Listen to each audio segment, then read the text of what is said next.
بسم اللہ الرحمن الرحیم. معزز ناظرین، پروگرام جہاد اکبر سے کامران علی خان کا سلام قبول کیجیے. ناظرین، اللہ رب العزت نے اس کائنات کے پورے کھیل کو اپنی پہچان کے لیے سجایا.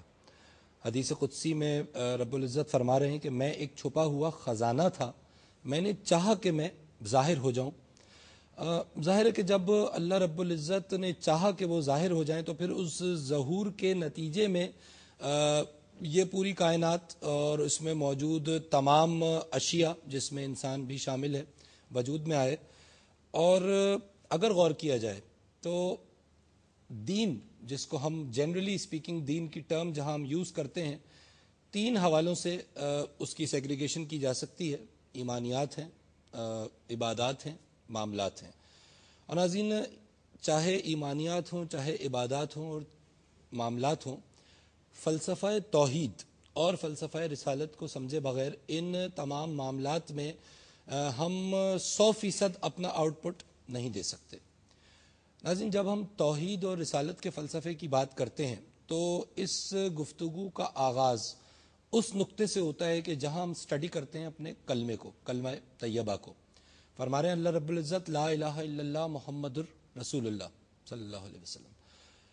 ناظرین، اللہ نے اگر اپنی وحدانیت کا اعلان کرنا تھا تو یقیناً اللہ رب العزت اپنی وحدانیت کا اعلان کرنے کے لیے کسی سبب کے محتاج نہیں تھے.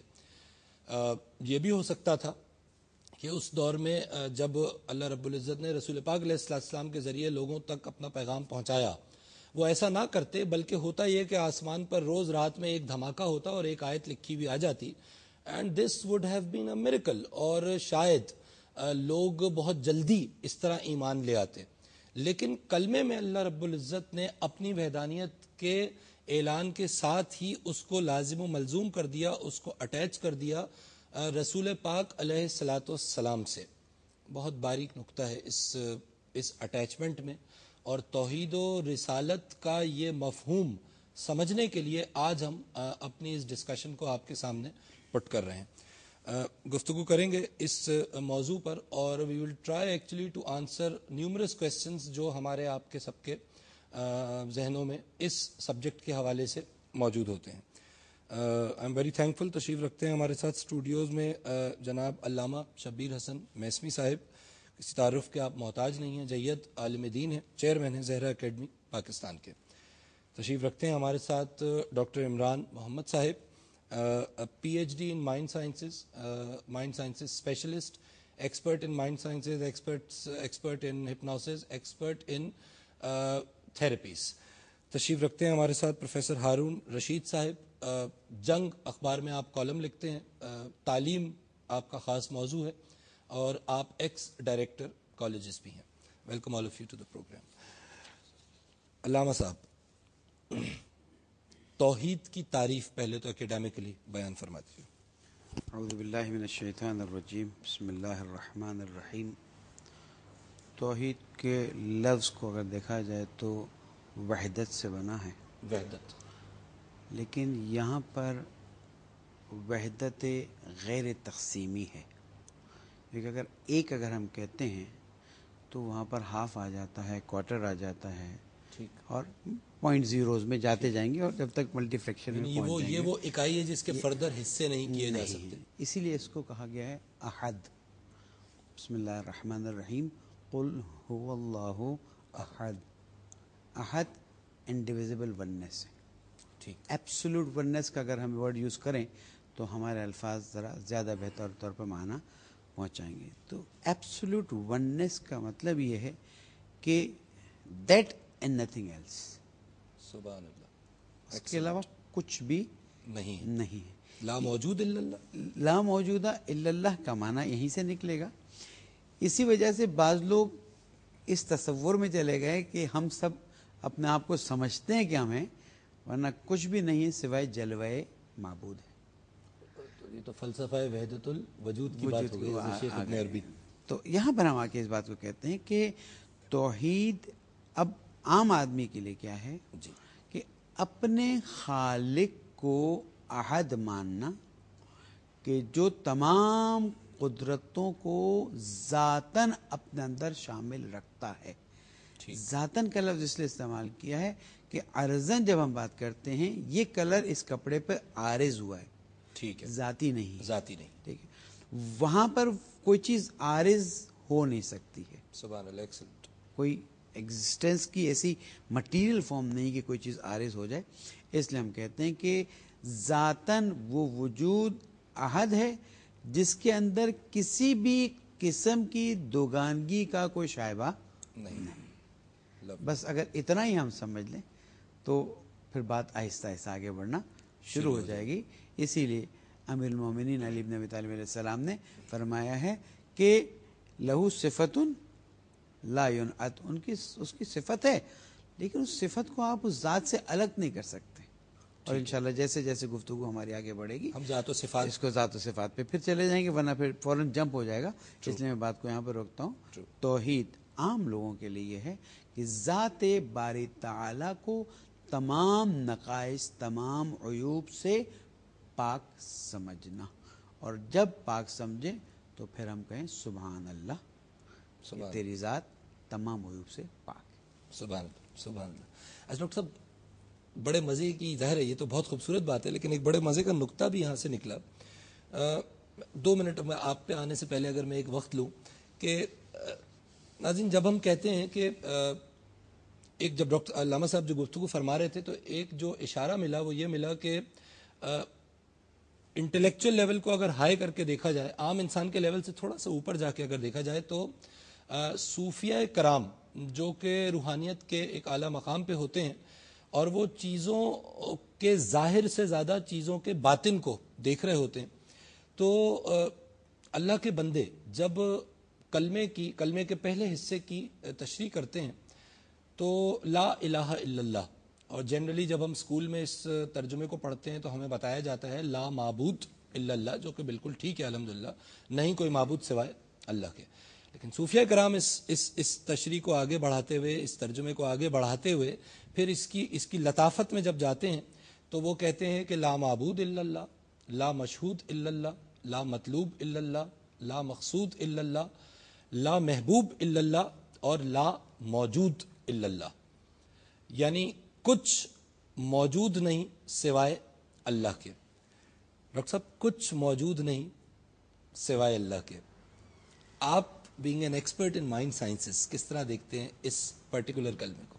دیکھیں، سائنس جو ہے وہ آج پہنچی ہے جینیٹکس کی سٹڈیز کرتے ہوئے، اور خلیے کی دنیا میں پہنچی، اور پھر وہ ڈی این اے میں پہنچی، اور پھر وہ کروموزوم میں پہنچی، اور وہاں پہ جانے کے بعد اس کو یہ سمجھ میں آیا کہ ہم چاہے جس فارم میں بھی اس وقت نظر آ رہے ہیں، سالڈ کی فارم میں، لکوڈ کی فارم میں، گیس کی فارم کے اندر، deep down at certain point ہم ایک وائبریٹنگ انرجی کی فارم میں ہیں.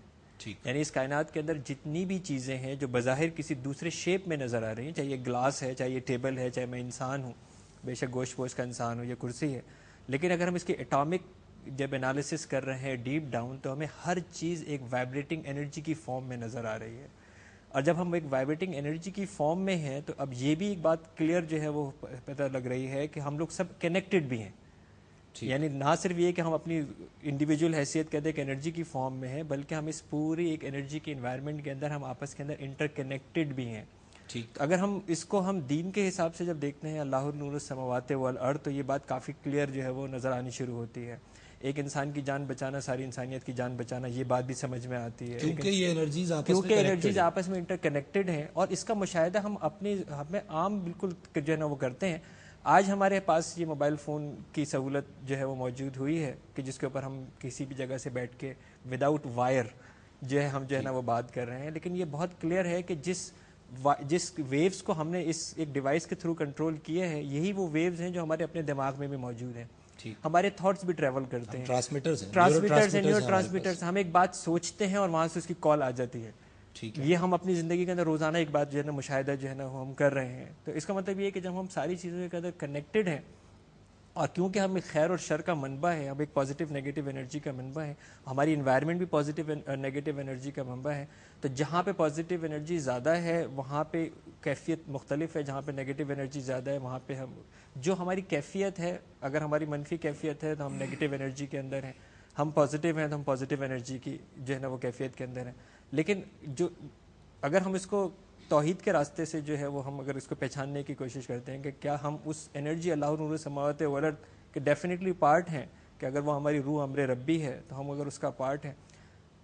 لیکن عقل انسانی جس طرح سفر کر رہی ہے، حضرت انسان کی تاریخ قبل جو اگر پہلے دیکھتے ہیں تو پہلی دفعہ بجلی کڑکی تو اس کے آگے بھی سجدہ ریز ہو گیا. اس کو یہ خیال آیا کہ مجھ سے بھی کوئی سپیریئر چیز کوئی ہے. ٹھیک. انسان کو یہ بات معلوم ہے پاور اور مائٹ، ہاں کہ مجھ سے سپیریئر کوئی چیز ہے. لیکن جب انسان وہاں پہ پہنچ گیا کہ اس کڑکتی ہوئی بجلی کو آج محفوظ کر کے اپنے استعمال میں لانا شروع کیا تو اس نے کہا یہ قوت ہی مجھے جو ہے وہ حاصل ہو گئی ہے.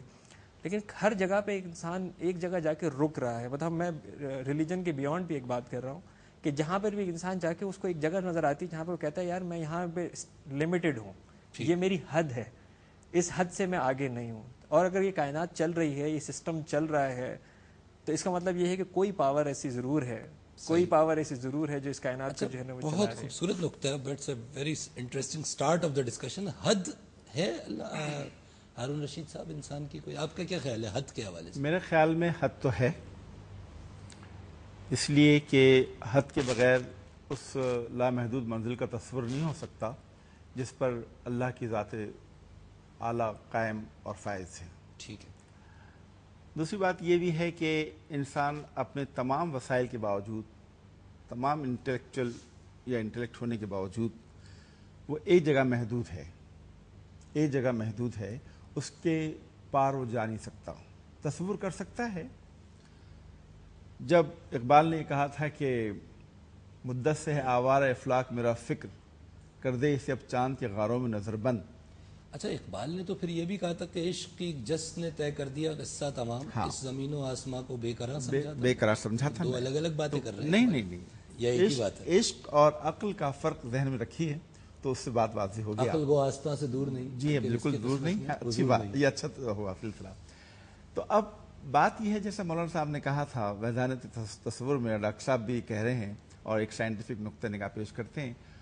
تو دیکھیے دراصل بات یہ ہے کہ اللہ تعالیٰ کے بارے میں جس قدر ہم سوچتے ہیں تو اللہ تعالیٰ ایک قوت محرکہ ہے جو سرایت کر رہی آہستہ آہستہ انسانوں کے اس اعلیٰ ترین مخلوق کی وجود میں، جو تلاش کر رہا ہے تسخیر کائنات کے سلسلے. ٹھیک ہے.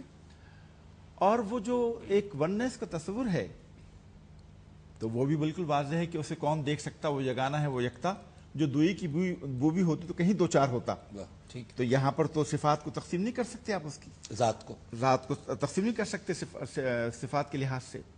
اب جو بات آپ کہہ رہے ہیں کہ اللہ تعالیٰ کے بارے میں انسان کا تصور وہی ہے جو ایک محدود پیمانے پہ ایک بچے کا ہوتا ہے. وہ چاہے عقل انسانی کتنی ترقی کر جائے، وہ اس کی لامحدود امکانی قوت کا اندازہ لگانا انسان کے بس میں نہیں ہے. اس لیے کہ وہ قادر مطلق ہے اور اس کے پاس وہ قوت ہے کہ جس کے تحت وہ ایک حرف کہے اور دنیا کی تخلیق ساتوں آسمان کی ہو جائے. تو اس صورت کے اندر انسان کی ترقی تو ہے، بلا وجہ مخلوق کے لحاظ سے انسان نے بے پناہ ترقی کی ہے، مگر میں سمجھتا ہوں کہ اس کی حد بندیاں ہیں. اچھا علامہ صاحب، اصل میں یہ نقطہ جو میں نے اٹھایا تھا بہت اچھی ہارون صاحب نے اس بات کو آگے بڑھایا. ٹھیک ہے، انسان کی لمیٹیشنز ہیں، ظاہر ہے اللہ رب العزت نے انسان کو اس کی لمیٹیشنز کے ساتھ ہی بنایا ہے. جب اللہ قرآن میں فرما رہے ہیں سخر لکم ما فی السماوات والارض، تو یہاں اس پرٹیکولر آیت میں وہ لمیٹیشنز کی بات نہیں کر رہے. اچھا مجھے بتائیں کہ ایک کالر ہے، کیونکہ میں چاہوں گا کال لے لوں، یہ پوائنٹ ہم ذرا ان انٹرپٹڈ اس کے بعد اس پہ بات کریں. السلام علیکم. السلام علیکم. غالباً ڈراپ ہو گئی کال. جی علامہ صاحب، تو سخر لکم ما فی السماوات والارض، اب لمیٹیشن کہاں ہے؟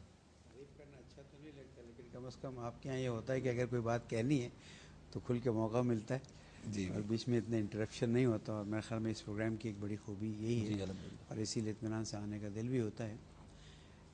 اگر ہم یہاں سے شروع کریں کہ خالق کائنات نے اپنے جلوے کے طور پر کائنات کو خلق کیا اور کائنات میں اپنا اجل یا سب سے جلی نمونہ انسان کو بنایا اور انسان کے اندر ایک چیز ڈالی، وہ کیا تھا؟ فَإِذَا نَفَخْتُ فِيهِ مِن رُوحِي فَقَعُوا لَهُ سَاجِدِينَ. ٹھیک شارٹ کر کے لے آئے کہ جب میں اس میں اپنی روح کو پھونکوں، اپنی روحی ہاں روحی، یہ نسبت اس، کیونکہ اگر یہ نہیں سمجھیں گے تو آگے نہیں سمجھ ایگزیکٹلی، تو اسی لیے میں نے اس پہ emphasize کیا۔ فقعوا لہ ساجدین، تو تم سجدے میں پڑ جانا۔ اب آپ استکبارا